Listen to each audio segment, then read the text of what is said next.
안녕하세요. 파산관제인 홍현필 변호사입니다. 네, 오늘은 좀 특이한 사안, 특이한 사안은 아닌데요. 특이하다면 특이한 사안을 한번 소개해 보겠습니다. 제가 이제 환가 사례를 이제 이때 1883, 이건 이제 종이사건 할 때입니다. 79기 2018년 1월 15일 선고, 그 다음에 2018년 3월 16일 집행. 이때 이후로는 이제 아마 전자수송이 거의 필수화가 돼서 이 한글 파일을 생성을 못합니다. 79기가 마지막 그 한글 파일인데 그 이후로는 사실은 이제 지금 하고 있는 전자수송 파일이 대부분입니다. 그래서 그 들춰보던 중에 좀 특이한 사건이 있어서 한번 소개해 올리겠습니다.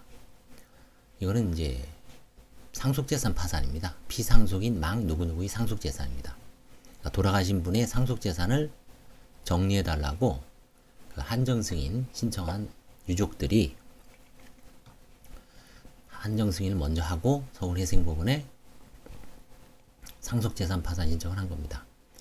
자, 근데 여기서 이제 좀 왜 특이하다고 하냐면 보통 그 숙려기간, 고려기간이라 그래서 돌아가시고 나서 3달 내에 상속 포기를 할 것인지 한정승인을 할 것인지 아니면 그냥 단순 승인, 가만히 있어서 다 받을 것인지, 그걸 결정하게 되어 있습니다. 3달.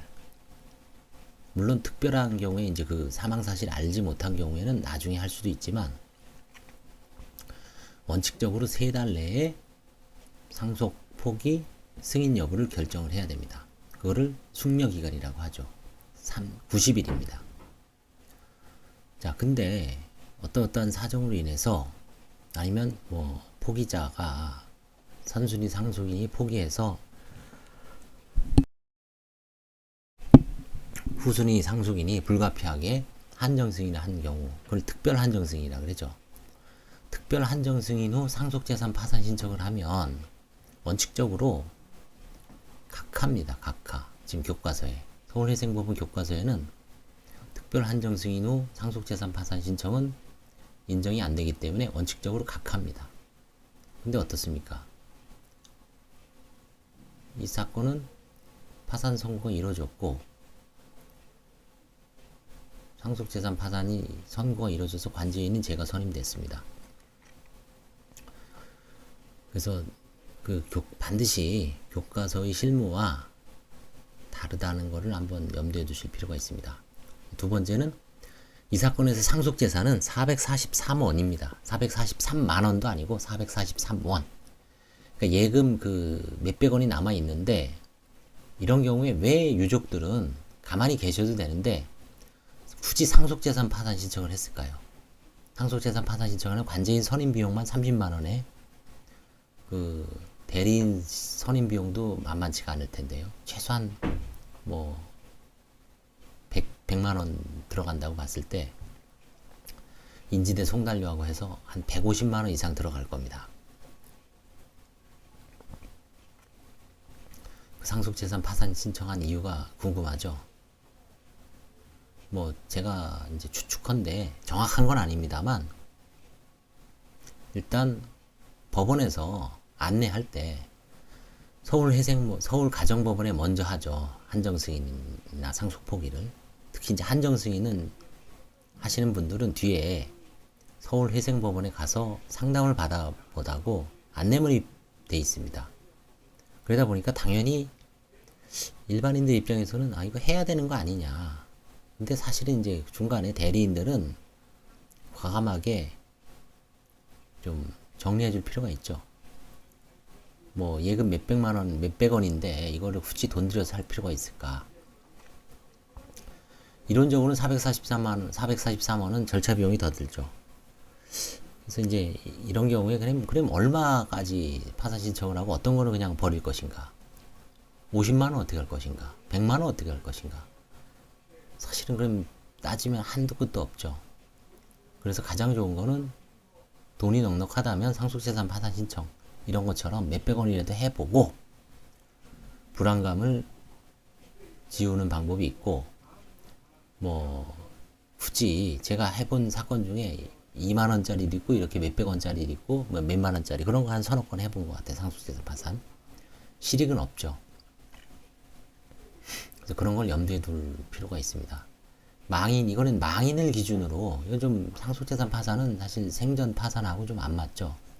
일단 망인의 주거 이력을 씁니다. 영등포구 당산동 5가 무상거주, 따님 집에 거주했습니다. 그 다음에 사망 당시에는 82세였어요. 당산동 5가 이제 옮겼어요. 무상거주, 사이의 소유.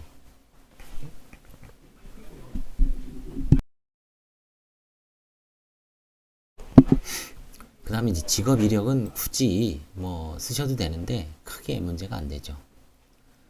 그 다음에 이제 파탄 원인도 그 한정 승인한 다음에 서울가정법원에서 인용했고 상속재산 파산 신청했다. 이혼도 특별한 의미가 없죠.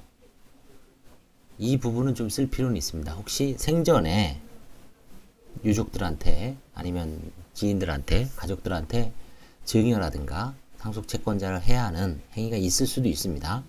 그건 이제 부인 대상이 되죠. 혹은 뭐 협의분할 행위를 포기한 행위가 있을 수도 있고, 저는 지금 한 건 하고 있습니다.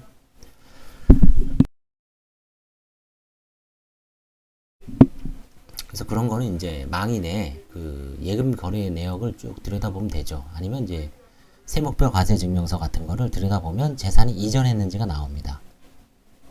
상속 망인이 돌아가시더라도 그 채무 초과 혹은 지급불능 상태에서 자기 재산을, 유일한 재산 혹은 재산을 다른 사람들한테 증여하거나 뭐 증여한 경우에는 어떻습니까? 사행위가 되겠죠. 돌아가시고 나서 상속재산 파산 신청을 하더라도 파산관제인은 생전의 그 망인의 행위에 대해서 부인권을 행사할 수가 있습니다. 그거는 다 준용이 되게 돼 있어요. 그래서 상속재산 파산이라고 이제 뭐 돌아가셨으니까 뭐 있겠나 하고 되게 오해입니다.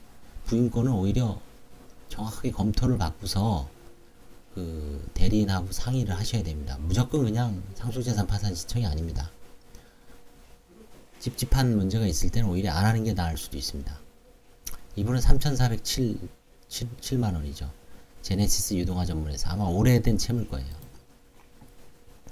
유일한 재산은 예금 443원이 있습니다. 망인, 사이, 진술, 차녀의 배우자입니다.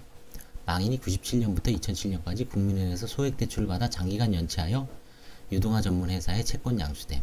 혼자 사셨으니까 뭐 딸이나 아들한테 부담을 주기 싫으니까 소액 대출을 받아 이제 사용하다가 못 갚은 것 같아요. 자녀들이 용돈도 제대로 못 줄 상황이 생겼겠죠. 그러니까 이제 결국 연체할 수밖에 없고 나중에는 만세 부르는 수밖에 없죠. 더군다나 연세가 지금 82세인데 이때부터 벌써 70 넘었죠. 2007년 7월 30일 사망. 그 시점에는 채권 채무의 존재를 알 수 없어 아무런 조치를 못했습니다. 그러니까 단순 승인한 거예요. 그 당시에 3달 넘어갔죠. 단순 승인하고 이제 제네시스 유동화 전문 유한회사에서 양수금 청구 소송을 한 겁니다. 누구한테 했을까요? 상속인들한테 했겠죠. 상속인들 누구? 네 남매에게 너네 엄마 옛날 국민은행에서 대출 받아간 거 안 갚았으니까 너네가 단순 승인했으니까 돈 내놔. 소송을 제기하니까 이제 깜짝 놀래갖고 그때야 이제 상속 사실 안 거 아닙니까? 그쵸? 그래서 서울가정법원에 한정승인 신청한 거죠.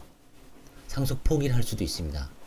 상속을 아는 날로부터 3개월이 안 지났으니까. 그렇지만 여기서는 가족의 평화를 위해서 계속 넘어가는 걸 방지하기 위해서 자녀들이 현명한 결정을 한 겁니다. 서울가정법원에 2017 느단 땡땡땡땡 한정승인 신청하고 한정승인 결정문 딱 받아봤더니 서울가정법원에서 뭐 공고는 어떻게 해라. 다음에 끝나면 서울회생법원에 가서 뭐 상속재산 파산 신청을 알아봐라. 얼마나 불안했겠어요. 그쵸? 돌아가신 장모님이 2007년에 돌아가셨는데 10년 만에 그쵸? 느닷없이 소장이 나왔으니까 이분들은 되게 놀랬을 거예요. 그쵸? 또 뭐 금액도 3,400이나 1인당 1,000만원씩 n분의 1 해야 되는 거 아니에요. 그쵸? 그러니까 깜짝 놀라서 뭐 돈이 들더라도 확실하게 마무리하자. 괜히 또 뭐 나중에 실수해서 어쩌고저쩌고. 이분들은 사실은 제가 보기에는 어떻게 보면 현명한 거예요. 여기서 실익 같은 걸 따질 수는 있지만 과감하게 한정 승인했으니까 뭐 예금 그거 어떻게 할지 모르겠지만 일단 관제인한테 맡겨보자. 그래서 관제인 조사를 해봤더니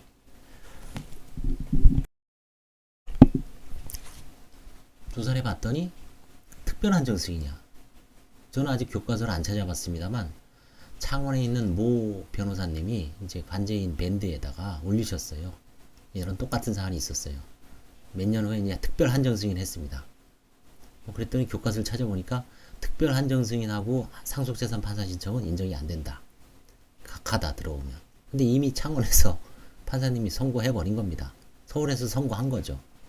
그래서 이제 교과서에는 안 되는 것처럼 각하설이 있는데 실무는 폭넓게 이제 선고를 하는 겁니다. 뭐 선고했나 그래 절대적 무효가 아니죠.